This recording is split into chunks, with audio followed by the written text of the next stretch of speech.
Welcome back to this course on ACL injury rehabilitation, the week 4 intermediate phase. Lecture 20, Kinetic chain deficits and psychological readiness during ACL recovery, addressing the weak links and being mentally prepared to move ahead. I am Dr. Jerrin Shaji from the Department of Sports Medicine, AFMC Pune. In this lecture, we will be going to the details of addressing various kinetic chain deficits and also psychological readiness in ACL injured athlete during the intermediate phase of the rehabilitation process.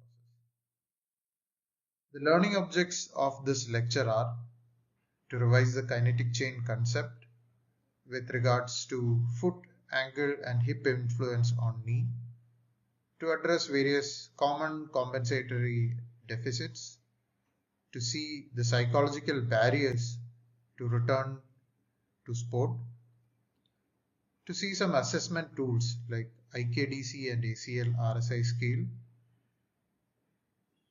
to see various strategies for psychological readiness, the kinetic chain concept. As we had discussed earlier, the kinetic chain describes how the moments and forces act at the foot, ankle and hip influence knee mechanics during closed kinetic chain tasks. Closed kinetic chain tasks are in which the distal end of the body is in contact with the ground or any other platform. For example, squats, walking, etc. The distal, that is foot and ankle, and the proximal, which is the hip part of the kinetic chain, may encounter various dysfunctions like poor dorsiflexion at the ankle and weak abductors at the hip. This can increase the chance of valgus collapse of the knee, which is foot going outwards away from the midline, and also alter tibial rotation patterns. These can heighten the stress on the ACL graft. Closed kinetic chain exercises best restore coordinated multi-segmented lower limb function, which are crucial for safe movement re-education in ACL rehabilitation. Now let's see various common compensatory deficits. Athletes often adopt abnormal compensatory movement patterns such as shifting the load from surgical side to the uninvolved leg, or recruiting hip extensors more than the knee extensors during daily tasks like squats and gait. This may be noticeable by observing the athlete, as in he might have a slight abnormal gait or a limb, but some may not be easily noticeable and found out only using tests. These persistent asymmetries can include decreased knee extensor or quadricep strength, over-reliance on hip extensors, reduced vertical ground reaction force under the surgical limb, and also altered gait biomechanics. These strategies may decrease ACL loading acutely, but they increase risk for secondary injuries and hinder true knee function recovery. Hence, it has to be countered or corrected. Now coming to various psychological barriers to return to sport. The psychological barriers, especially the fear of re-injury and the lack of confidence, are leading reasons athletes fail to return to sport despite their physical readiness after rehabilitation. Self-reported fear of movement, also known as kinesiophobia, pain catastrophizing, and uncertainty or self-doubt can alter knee biomechanics and reduce compliance or adherence to the rehabilitation program. Real or perceived comparisons with pre-injury performance, various social pressures, and doubts about the knee safety often persist into the later rehab stages.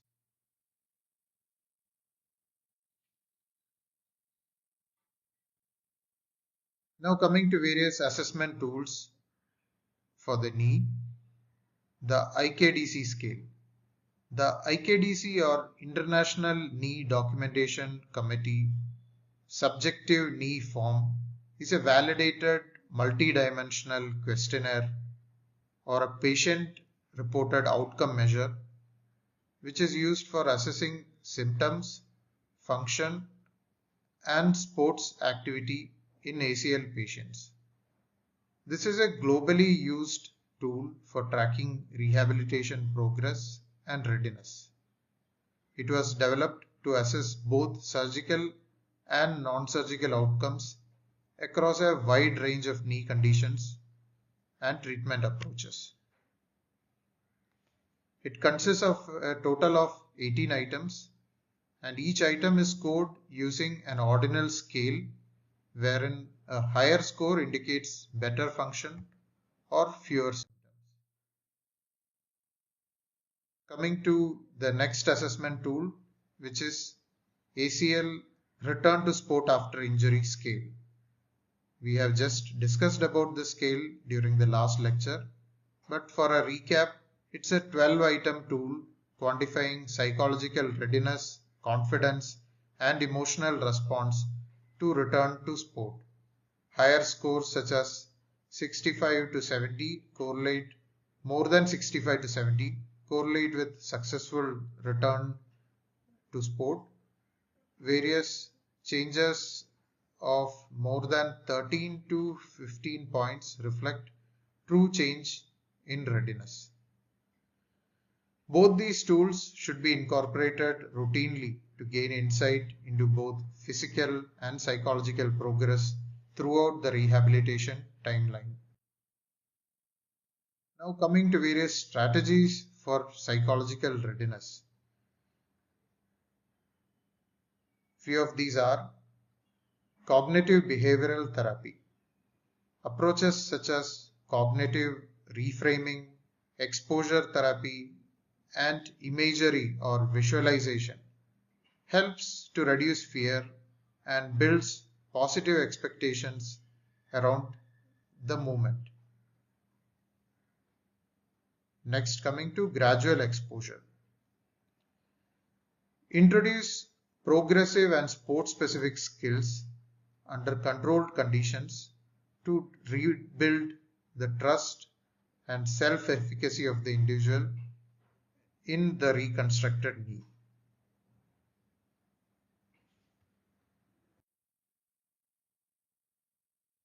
Peer or mentor support. Connecting with others who have successfully returned to sport supports motivation and addresses the sense of isolation. The feeling that you are not the only person going to the similar process motivates a person. Mindfulness and stress management.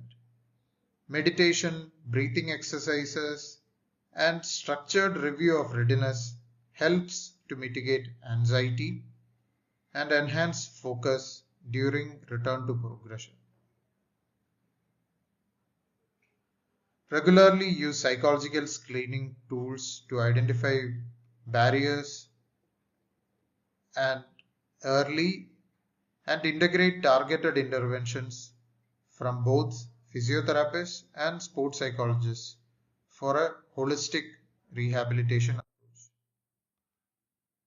These are my references. Thank you very much and Jai Hind.